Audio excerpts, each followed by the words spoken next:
hiring because they can't find them. They would love to hire people, but they are supplementing them with technology so that they can meet the needs.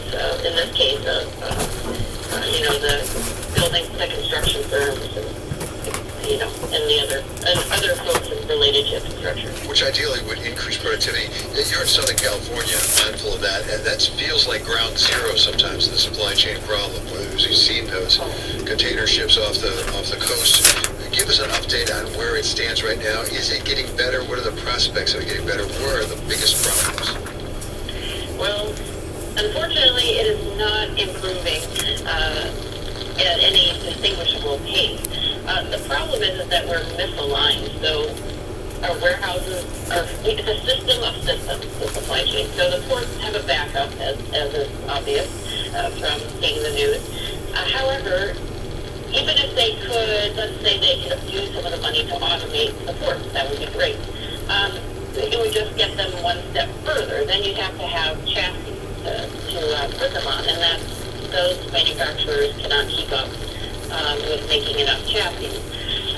Then you would have to have trucks to send them on, and then the warehouses would have to, have room. And right now the warehouses are stuffed, but they're stuffed with products that aren't the ones that are needed for this time frame. So now we're going to figure out somewhere else to put the products that are in the warehouse. So it's a system of systems, and it's out of alignment. So there's certainly things you can do to improve it, but there's no magical solution. Okay, thank you so much for being with us. That was very helpful. That's Lisa Anderson of LMA Consulting Group. Coming up, former HP CEO Carly Fiorina is here with her latest LinkedIn newsletter on leadership and what it might be able to tell the leadership of the Republican Party that is having something of a division within it. That's coming up next on Balance of Power on Bloomberg Radio.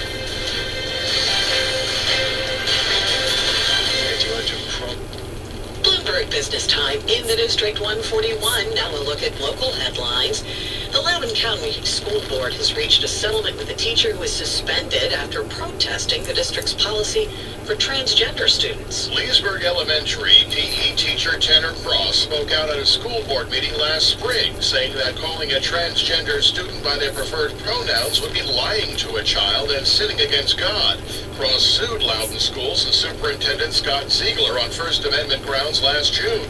A judge ordered him reinstated as the case went forward. The Washington Post reports under the settlement, Cross will be reinstated permanently. His suspension will be removed from his record, and he'll get $20,000 to cover his legal fees. Steve Potusk, Bloomberg 99.1 and 105.7 HD2. The Spotsylvania County School Board is reversing course and taking back its decision to remove sexually explicit books from school libraries. The change in policy occurred last night after hours of testimony from parents, teachers, and students. Since last week's vote, the board's attorney counseled board members their decision was unconstitutional. It is time now for the Beltway Business Report. Here is Bloomberg's Tracy Jonke. Nancy, there's a trade group for almost every industry you could think of in Washington, but not for crypto. Financial tech firms, including Fidelity, Square, and Coinbase, announced in April that they would be launching a new trade association called the Crypto Council to fund research and lobby lawmakers. It's been 7 months and the council is still not up and running. The Washington Post reports one reason is indecision over whether the chief executive should be a Washington veteran or a crypto leader. An Italian restaurant that Alexandria Living describes as much loved closed its King Street location last year. The owners of Pines of Florence hope to return at some point, and they are. Arl now reports the restaurant will reopen in Arlington this Saturday in the Cherrydale neighborhood. Pines of Florence can't return to its old spot, which is part of new retail and residential development under construction in Old Town. The bookstore and cafe, formerly known as Kramer Books, was talking about leaving DC's DuPont Circle last year. Turns out Kramer Books is moving just into a larger space next door. Peter DC reports the move is happening by the end of the month. Your update on business from the Beltway to Baltimore. I'm Tracy Jonke. This is Bloomberg 99.1 and 105.7 HD2. Thanks, Tracy. Coming up, traffic and weather in and around the district. This is Carol Masser. And I'm Bloomberg Quick Takes Tim Stadman. Join us today at 2 for Bloomberg Business Week. Value over growth investing. We'll get into that with Larry Bukowski, managing partner at Good Haven Capital Management. Plus, Doug City CFO Anna Bryson joins us on Telemed Platform's latest earnings. Bloomberg Business Week today. today starting at 2 on Bloomberg 99.1, the Bloomberg Business app, and BloombergRadio.com. Or watch us on YouTube by searching Bloomberg Global News. Bloomberg, the world is listening.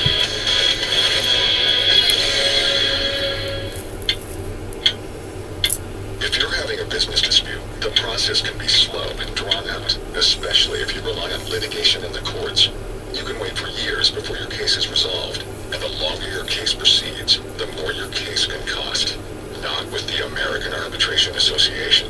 Arbitration or mediation with the American Arbitration Association is faster. In fact, nearly 50% of our cases settled prior to hearings. ADR.org. Resolve faster. Startups and research universities like New Jersey Institute of Technology are fueling the innovation economy. And few people are better positioned to see what's on the horizon in New Jersey than physicist and state representative Andrew Zwicker. How technology is transforming our financial sector is revolutionary, and so much of that is in New Jersey. We are innovators when it comes to agriculture, and there is opportunity now for a great transformation in how are we going to grow food in an ever-growing population, and how do we turn urban centers into agricultural centers. Autonomous vehicles is another one where we have some of the world's leading experts, and how this will transform how those who are either elderly or are visually impaired or mobilely impaired can start using autonomous vehicles to transform their lives and have access to transportation they could have never had before. NJIT, New Jersey Institute of Technology. Learn more at njit.edu/research. Bloomberg traffic and weather every 15 minutes. Earlier accident on the outer loop of Beltway at the GW Parkway now clear, but traffic is still jammed from River Road. On the inner loop, it is a bit slow between 355 and New Hampshire Avenue, but the work zone on the inner loop at New Hampshire Avenue cleared. In Greenbelt, there is still a work zone on the outer loop between Kenworth Avenue and Route 1. Right lane blocked and traffic is jammed from the BW Parkway. On the Baltimore-Washington Parkway, now between Greenbelt Road and Nassau Goddard, there is construction in the left lane, and that has traffic jammed up from the Beltway. Also, you will find a work zone in place right now if you're traveling at DC 295 northbound at Pennsylvania Avenue in the right lane. That is stopping to go traffic from the 11th Street Bridge, and southbound jams up between Burroughs Avenue and East Capitol Street. Also, watch out for delays right now traveling on 395 northbound between Edsel Road and Duke Street. In the right lane, you'll find the construction, and that has traffic jammed up from the Beltway. Also, you will find some slow-going traffic right now if you're traveling on 95 southbound